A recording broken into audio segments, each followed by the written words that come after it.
We're going to talk about setting up a calm corner within your home. A calm corner is a place that your child can go to when they're feeling emotionally dysregulated, when they're not in the green zone. And one of the things that makes a calm corner successful is you do want to purposefully teach your child how to use the calm corner. And you want to do that when they are in a good place, when they're feeling nice and calm and regulated, when they are in the green zone. So, and you want to have things in the calm corner that they would use to help themselves self-regulate. You also want to have a chart. We call this a I feel I need chart. And this will help your child once you teach it to them and help them go through it a few times. They can start to use it on their own, but they usually do need your help the first few to the first several times.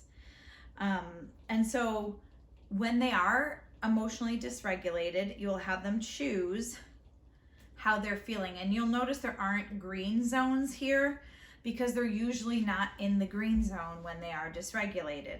So a lot of times kids will see the I feel I need charts within our classrooms and say, where's happy? Where's happy? So happy is down here. So happy is how we feel at the end. So when you take your child through this, you want to teach them that they'll help choose kind of how they're feeling at that moment. And then they'll choose an activity or strategy that they think will help them feel better. And then at the end, how are they feeling? Are they feeling better? And so they should be feeling, hopefully, in the green zone. I do have a blue zone down here because sometimes maybe at the end of a very dysregulating activity, kids are kind of wiped out or tired from that, and we'll accept that too. If they aren't feeling one of these, then maybe we go back up here and try again. If they're still feeling something more in the yellow or red, we'll try another strategy. We might have to go through a couple or use one several times. I just did went through a cycle with a child who was feeling dysregulated, and we had to read a book 3 or 4 times, and then she was feeling good and ready to go back. So what you would do is go through, and you would literally also teach your child all the different strategies. Again, when they are in the green zone, because when they are feeling some of these different colors of emotions, it is really hard for them to access these if they haven't been taught them previously. So the first one is belly breaths, and that's something that we use a lot. So you just put your hands on your belly. This really helps kids to feel what a deep breath is. So we just put our hands on our belly and we take a deep breath in and a deep breath out. And I usually have them take like 5 belly breaths, and that usually is enough to help them calm and regulate. Another one is reading a book. So it just helps to get our minds on something different. A lot of people will put emotion books in a calm corner. I find sometimes it's helpful to even just have books on other topics because it's nice to get our mind off of things. And then the next one is drinking water. That can be a very regulating activity, both the act of hydration, and as we drink water, we are forced to kind of stop and take breaths in a more deep way. And the next one is a sensory bottle or a mind jar, some people call them.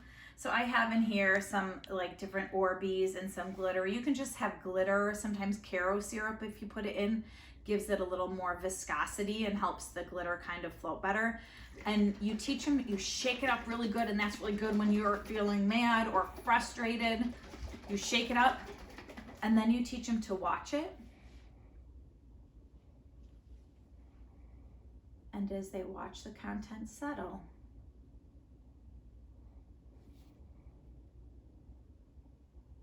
they can feel themselves start to settle. So sometimes that's something that takes a minute once, or you might do it 2 or 3 times. The next one is to hug a teddy bear. So you just have a stuffed animal. They might just need a quiet moment. It's just nice and snuggly. And the last one is squeezing hands. It gives some nice deep pressure and input, and also if you're very frustrated, it gives a nice input of what to do with that frustration. So after they do a regulating strategy, then you have them go, now I feel, and they can reflect on how they're feeling. A lot of times they're very eager to choose happy, good, or calm. And if they're not quite ready, you can also help guide them. Say, I'm not sure we're feeling calm yet. Maybe we should choose another one. And you can help guide that as well. But so this is, you have to properly teach how to use a calm corner. And I would also like to emphasize that we don't send a child to the calm corner when they are in the middle of an all-out tantrum. So you want to catch a child when they're just starting to get into like the yellow zone. If they're in the red zone, but they're kind of like mad, frustrated, that's okay. If they're throwing things, kicking and screaming, that's not a time to go to the calm corner. They need to just be left alone, let them kind of cycle through that tantrum. As they're coming out, you could ask them, do you feel like you'd like to have time in the calm corner? If they do, then that might be a great time. If they're like, no, then they don't go there. It's not a punitive space.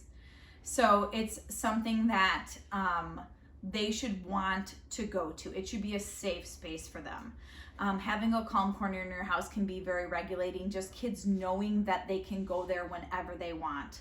Something that is regulating for them can be that if things are too much, they can go there on their own without having to have a tantrum. They know that they can go there in their safe space.